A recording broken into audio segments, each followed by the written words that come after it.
नमस्कार, मैं हूं आपके साथ अनुष्का और आप देख रहे हैं खबर का सच। उत्तर पूर्वी दिल्ली के सीलमपुर विधानसभा के जाफराबाद वार्ड की मटके वाली गली व खजूर मस्जिद वाली गली में दिल्ली जल बोर्ड के सीवर का सड़क के अंदर धंस रहे हैं। कभी भी हो सकती है कोई बड़ी अनहोनी। छोटे छोटे बच्चे के साथ साथ बड़ी संख्या में महिलाओं का भी होता है इसी रास्ते से गुजर। प्रशासन को नहीं है इसकी कोई सुध। उत्तर पूर्वी दिल्ली के सीलमपुर विधानसभा के जाफराबाद बाढ़ में गंदगियों का ढेर देखना कोई नई बात नहीं है।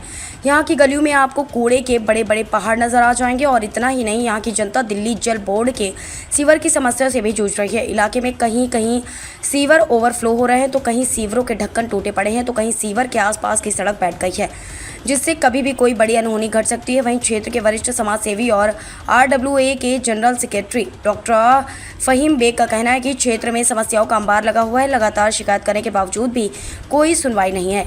गलियों में कूड़े के ढेर लगे रहते हैं। कई बार स्थानीय निगम पार्षद को भी शिकायत दी जा चुकी है, लेकिन बावजूद इसके किसी के कान पर कोई जू नहीं रेंगती।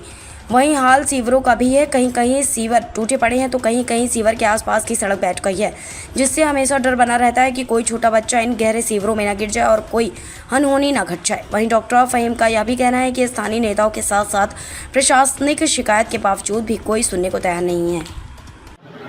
सर, सीलमपुर विधानसभा का ये मटके वाली गली कहलाती है, तो क्या समस्या यहाँ पर आ रही है जो लोग? जी, मेरा नाम डॉक्टर फहीम बेग है। मैं जाफराबाद रेजिडेंट्स वेलफेयर एसोसिएशन का जनरल सेक्रेटरी हूँ।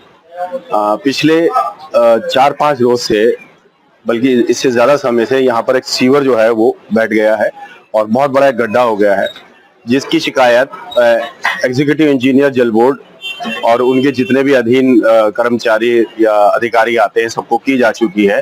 बावजूद उसके उनका अभी तक कोई ध्यान नहीं गया है और सीलमपुर विधानसभा में सीवर सिस्टम बिल्कुल जो है भ्रष्ट हो चुका है और पूरा ब्लॉक हो चुका है। आप हर गली में जाके देखेंगे तो सीवर की समस्या चरम सीमा पे है। पानी की समस्या को लेकर तो त्राही त्राही दिल्ली में हो ही रही है, मगर हम जो सीलमपुर विधानसभा के निवासी, खास तौर से जाफराबाद, चौहान, मागड़, मौजपुर के लोग इस समस्या का सामना कर रहे हैं। और आज अति ये हो गई है कि आप देखेंगे कि ये जो पूरा गड्ढा है इसमें कोई भी हादसा हो सकता है और ये काफी गहरा है। ये बच्चा भी देख रहे हैं आप, ये इस तरह के बच्चे यहाँ से निकलते हैं, गाड़ियां निकलती हैं, रिक्शा, टू व्हीलर, बहुत सारे यहाँ से यात्री जाते हैं। अगर कोई हादसा हो जाता है तो कौन जिम्मेदार होगा? इसी तरीके से मटके वाली गली में मेन रोड पर गली नंबर 39/5 के सामने सीवर बैठ गया है पूरा, क्योंकि बड़े बड़े वाहन आने की वजह से और सफाई न होने के कारण उसमें बहुत ज्यादा जो है सिल्ट भरी हुई है। और इसी तरीके से छोटी छोटी गलियां जो है वो भी इससे 2-4 हैं। राजेश जी जो यहाँ के एग्जीक्यूटिव इंजीनियर हैं, उनको बार बार फोन करके, वीडियो भेज के, फोटोग्राफ भेज के, उनके अर्दलियों को बार बार इस बात की जानकारी, सूचना देने के बावजूद ना तो फोन उठाया जाता है। उनके जो छोटे अर्दली हैं वो बोलते हैं हाँ आजकल में हम करा रहे हैं, हो जाएगा।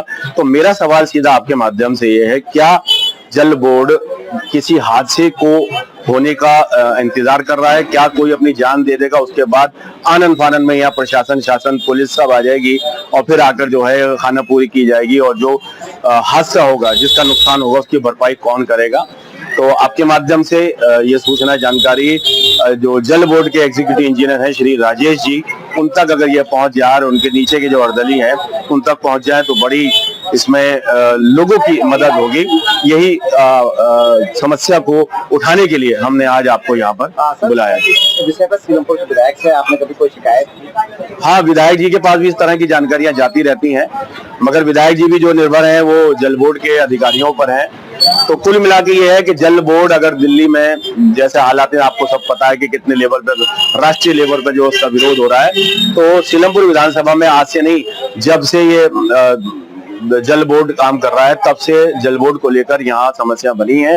गंदे पानी की शिकायत, पानी का ना आना और इस तरह सीवर का हमेशा ओवरफ्लो रहना, क्योंकि जिस प्रकार की यहाँ जनसंख्या, जिस प्रकार का यहाँ पे आउटपुट है, उस हिसाब से यहाँ की तैयारियां नहीं है और जल बोर्ड यहाँ बिल्कुल इसको हल्के में लेता है। जबकि हम बार बार ऊपर अधिकारियों तक और जिला अधिकारी तक इसकी समस्याओं का और LG तक हमने इसकी कंप्लेंट्स की हैं, मेल के जरिए, चिट्ठी के जरिए, मगर ढाक के 3 बात। कोई समस्या का समाधान नहीं। जल बोर्ड गहरी नींद में सो रहा है और इसके अधिकारी और कर्मचारी आकर खानेपुरी करके जाते हैं, समस्या का निदान नहीं हो रहा। सर अगर वार्ड की सफाई की बात की जाए तो क्योंकि हम देख रहे हैं जिस तरह से क्षेत्र में गलियों में कूड़े के ढेर लगे हुए हैं, तो उस पर क्या कहना चाहिए? असल में उसके पीछे कोऑर्डिनेशन की कमी है, क्योंकि यहाँ पर एक समय सीमा नहीं है कि कूड़ा कब उठाया जाए, कब यहाँ पर लोगों को, तो लोगों में और कर्मचारियों में समन्वय नहीं है, जिसके लिए वार्ड के जो इंस्पेक्टर हैं या वार्ड के जो जिम्मेदार हैं या निगम पार्षद हैं, हमारी उनसे भी यही रिक्वेस्ट है कि जब तक आप कोऑर्डिनेशन नहीं करेंगे जनता का कि कूड़ा किस समय उठना चाहिए, कूड़ा कहाँ डलना चाहिए, तब तक ये समस्या बनी रहेगी। चौहान मांगड़ वार्ड और सीलमपुर विधानसभा के अधिकतर वार्ड इस समस्या से दो चार हैं। तो ये जनता और कर्मचारियों में समन्वय की कमी की वजह से ये चीजें उभर के आ रही हैं। इसको ठीक किया जा सकता है अगर वार्ड के काउंसलर चाहें और अधिकारी और कर्मचारी चाहें, तो ये समस्याओं का समाधान हो सकता है। थोड़ी सी कोशिश की जाए, मगर कोशिशें करने के लिए कौन कितना जिम्मेदार है या कौन कितना सजग है, ये देखना है। तमाम महत्वपूर्ण खबरों के लिए देखते रहिए खबर का सच।